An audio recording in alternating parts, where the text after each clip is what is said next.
কথিত বাউল শিল্পী, এর নাম হলো আবুল সরকার। তিনি বলেছেন আল্লাহ নাকি একজন না।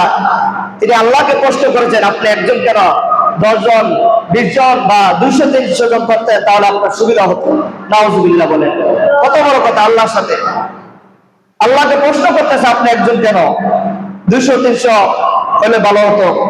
এছাড়াও তিনি আরো বলেন আউয়ালু মা খালাকতুল আশার আউয়ালু মা খালাকতুল নূর আউয়ালু মা খালাকতুল রূহ।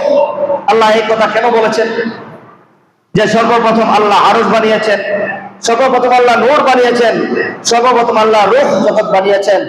ওই বাউল শিল্পী বলেন, সে বলে আল্লাহ তাআলা নাকি মুখে 2 কথা বলে। নাউজুবিল্লাহ, কত বড় কথা আমার আল্লাহ তাআলাকে নিয়ে।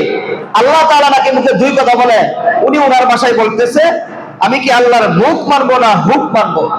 নাউজুবিল্লাহ, অর্থাৎ মুখ মানবো না হুক মানবো। হাত দিয়ে ইশারা করে বুঝাইতেছেন তিনি হুক মানবো না মুখ মানবো।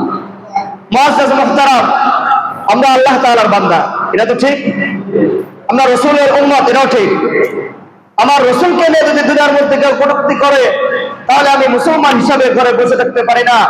আমার শক্তি থাকলে আমি জমিনের মধ্যে যাব, আমি ওই কুলাঙ্গারের বিরুদ্ধে আমার হুঙ্কার দেব, ইমানের শক্তি তাদের বিরুদ্ধে জাহির করব।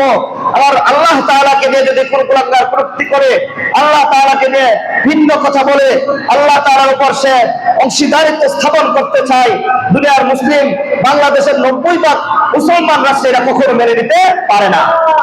মুআজ্জাজ মুহতারাম, এজন্য ওই বাউল শিল্পীকে গ্রেফতার করা হয়েছে উলামায়ে কেরামের আন্দোলনের মাধ্যমে।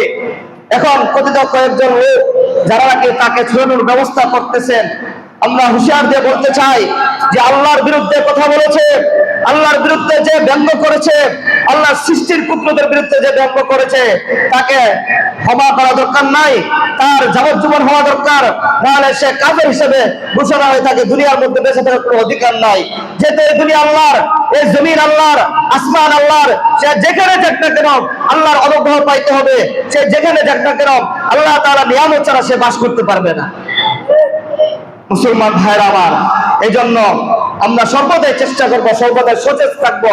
আমার রাসূলকে নিয়ে যখন কটূক্তি করা হয়, আমার আল্লাহ তাআলাকে নিয়ে যখন কটূক্তি করা হয়, আমরা মুসলমান হিসাবে যে আমাদের ঈমানের দায়িত্ব যে তাদের বিরুদ্ধে কথা বলা, তাদের বিরুদ্ধে মুসলমানরা এক হয়ে আন্দোলন গড়ে তোলা।